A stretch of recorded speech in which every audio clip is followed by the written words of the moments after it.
Tonight kicks off South Carolina Pride Weekend. Columbia's famously hot South Carolina Pride Parade starts at Main Street and Laurel and moves south to Lady Street. Right, Darcy? That's right, Kaylin. And now you may remember some Pride festivities taking place back in June. But South Carolina doesn't have its actual Pride Fest until October. And some of you may be wondering, why is that? Well, Pride Month is in June and remembers the 1969 Stonewall riots.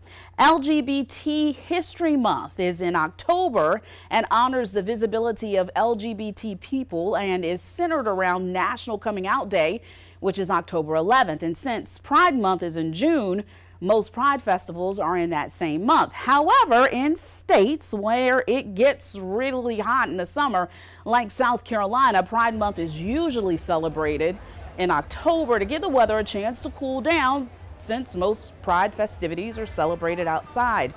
Our neighbors down in Atlanta are also celebrating Pride Fest this weekend. Well, although SC Pride is only a couple of days, News 19's Becky Budds shows how Pride here in the Palmetto State goes beyond the two-day event. We've started this thing at about 10,000 people, and now we're up to almost 100,000 people. For more than 3 decades, the warm and welcoming, famously hot Pride Festival takes place in Columbia every October. However, Matthew Butler with the Harriet Hancock Center, which has been a safe place for many LGBTQ people in Columbia, says it wasn't always that way. That very first Pride, there were lists of demands for, city, county, and state government. Some have been met through time, and others are still remaining. Since then, SC Pride has flourished into what President Jeff March says is the largest LGBTQ event in the state. Crystal Waters at 4:30. We've got Natasha Bedingfield at 6 o'clock and Sheila E. at 7. And then of course we've got another RuPaul's Drag Race hour after that to close out the night. SC Pride volunteer Nick Kask says while the event is a celebration, it's also a call to action. What prides are, still to this day, is a conglomeration of all of those people, so that up and down this street there's all kinds of organizations who are here to support LGBT people and their families, and they know that they can come here and be safe. James Agents grew up in Columbia and has been going to Pride since 2015. Everybody's welcome here, so it's really exciting to have everybody come.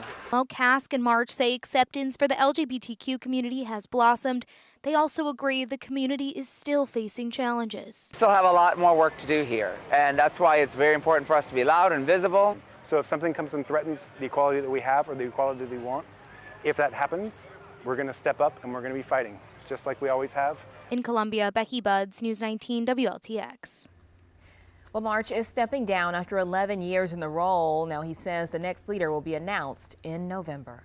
And if you're interested in taking part in any of the Pride events tomorrow, here's a full list of what is going on. Pride Fest officially kicks off at noon on Main Street. Between 1 and 8, there will be a number of performances from local drag queens and kings on stage on Main Street. And then on Hampton Street, a local dance team will be performing from 3 until 5. Once 8:30 tomorrow night rolls around, past stars from RuPaul's Drag Race will be performing.